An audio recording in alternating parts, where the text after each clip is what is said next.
If the Fed is watching inflation and employment indicators, then there's no need to cut rates. If they're watching the stock market, then there's definitely no need to cut rates. So why is the market pricing in a 100% certainty of rate cut for July? You came here for the truth, so let me unveil that for you. By the numbers, best June for the Dow since 1938, the S&P 500's best first half in 2 decades. You have seen the stock market doing extremely well after really doing terribly in the fourth quarter of 2018. Basically everything has risen to one degree or another, of course, but you're looking around the world and seeing all of these stock markets that have risen from the beginning of 2018 up until present. Of course, if we stretch it back a year and a half, we're basically at around the same level. Most of it has gone up, but some things are actually down a little bit. But looking at it on this shorter time frame, we have obviously seen the positivity coming out, and that tells us that we have some good things that could be happening in the future. They are looking at the G20 meeting with high hopes. They are looking for more Fed rate cuts, as well as Draghi, as well as other central banks around the world, to make money easy again. Apparently increasing them just slightly from their absolute lowest they have ever been in history isn't good enough. Now, where the Federal Reserve has a little bit of a split is certainly seen between somebody like Neil Kashkari and then the Fed's Kaplan from the Dallas Fed. According to Kaplan, he isn't ready to cut interest rates. Very different than what we've seen with others like Bullard, Kashkari, and so many other people. Dallas Federal Reserve Bank President Robert Kaplan on Friday said that he is not backing interest rate cuts until he sees clearer evidence that the U.S. economy is in trouble. So as far as I'm concerned, based on the statistics that we have been seeing in the news, everything is fantastic. At this point, why is the market pricing in a rate cut? That's the question I'm asking you specifically. Please let me know in the comments section. As far as I'm concerned, I might as well just say it right now. The information that we are being presented with is not the truth. How does that sound? Are we really dealing with the truth today? Are we being told that information at face value, or is there something being hidden? I don't want to be cutting rates to do fine tuning. I'd rather be adjusting policy if I thought there were some material deterioration. If you started to see things that were taking a hit, then you could act accordingly, right? But in this case here, they want a quote insurance cut. This is not typical even of the Federal Reserve and their mass manipulation that was seen in the previous cycle, less to a degree in the previous one before that and before that. They've been doing more of this as time has gone on, trying to think that they are smarter, but in fact actually causing more deterioration and more distortions that are present today. Of course, as they note on here, he's not a voting member this year, so his vote is not going to count. But of course, looking at all of the Federal Reserve banks out there, they are all important in their own way. Just because one individual said that he wants to go one way or another, it is obviously going to influence the other members of the Fed.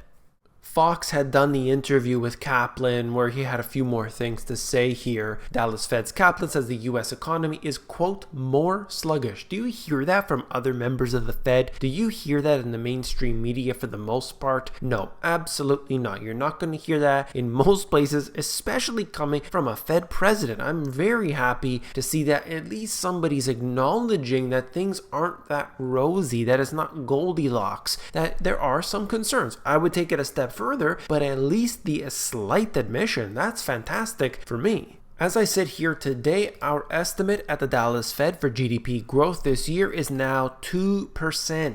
But the big change has really been in the last 8 weeks, and it's been due to the heightened trade tensions and then feeding into the deceleration rates of global growth. The world is very reliant on trade. So they are making a very big deal about this G20 meeting that is going on right now as I record this video. We have to wait and see what's going to come out of it. I know that from both sides, China and the US, they want to go back and tell their markets, tell their media, media that things are going to be okay. I'm sure nothing substantial is going to come from this particular meeting, but at the same time, hopefully that they will be able to go back and just reassure everyone that they're going to start the negotiation process so that the economies on both sides benefit from that. Even if nothing actual material is being done, they want to go back and hopefully make it seem like things are progressing. Both sides are going to lose out if they're not in the discussions. From that point on, then we have to see what they do. But at this point here, we have a lot of the trade issues, slowing economy. All trade has been actually quite sluggish when you look at it. If you look at the air freight, if you're looking at any type of shipping, all of these different companies, whether it's from FedEx all the way through, they're all seeing a weakening right now, and that's been going on basically all throughout 2018 into 2019, and it's still continuing today.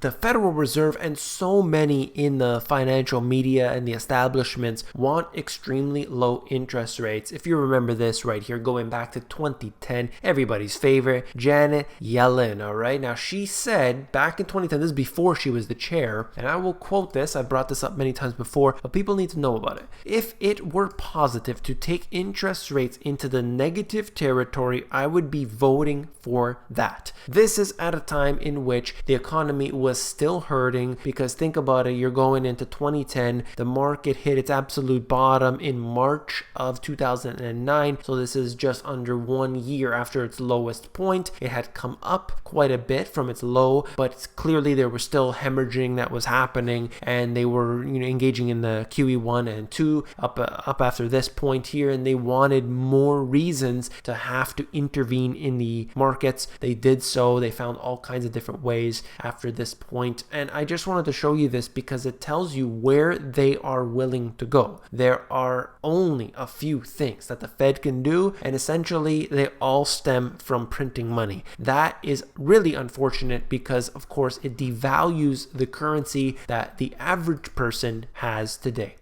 ECB seen cutting rates in September as Draghi reloads stimulus. You've seen this, I've talked about it before, but you are looking at the unlimited amount of stimulus that is coming from the ECB. They're doing what the Federal Reserve is doing. They're doing what China's doing, and the BOJ and the BOE, they're all doing it. And that is trying to provide as much stimulus and more specifically liquidity. When they can provide their markets with liquidity like China is doing right now, which I don't even think I've talked about, but you have a failing bank, as I had brought up previously, but now they have to provide more and more liquidity into that system just to keep it alive, hoping that something's going to fix itself. But it's not just one issue or another, and you're not going to be able to fix it by cutting rates. But here we are going back to my initial point. We have these statistics that are the ones that they always pay attention to. Of course, the stock market, that's so important because Wall Street will always yell and scream when stocks are coming down that we need to cut rates, we need to print more money. Then we're going to look at the employment numbers, right? Actually, instead, we're going to look at the unemployment numbers, the U3. We don't want to look at employment statistics because then people might start asking some questions. We'll look at the unemployment, the U3 rate. And within that unemployment statistic, we are looking at an extremely low, near record low level right now. I think the last time I checked it, it was 3.6%. Looking at the various indicators that they present us with on a daily basis, it seems like everything is doing so fine, so wonderful, and yet they make the excuse over and over again that it would be wise to cut rates in July. The market's completely priced it in at this point. They even want a 50 basis point cut, but we'll see if that actually happens. But as far as a 25 basis point cut is concerned, we're looking at a 100% probability, and that's the financial establishment, that's pretty much everybody top to bottom saying July they're going to cut rates. If they actually do that, as far as I'm concerned, something else is going on, and that acknowledges it. That is the official acknowledgement as far as you're going to get from the Federal Reserve, that something else is going on deeper than the information we are being provided with. That's all. I'm going to end the video there. I want to know what you think. Put your comments in the comment section. Make your voice heard. We need to put our heads together on this one. There's no doubt it's extremely important. So don't forget, before before you leave to hit that thumbs up button. By hitting the like button, you are supporting me, so I do appreciate it very much. If you want the financial education you were not taught in school, these two books have everything you need. I talk about all the details you need to know about central banks, interest rates, talking about the currencies, and everything in between. Check them out at the link in the description. If you want the audiobook, that's available at themoneygps.com. Check this video out here. Gary Shilling is actually suggesting that we are currently in a recession right now, most likely. If you haven't seen it, click on it and I will see you there.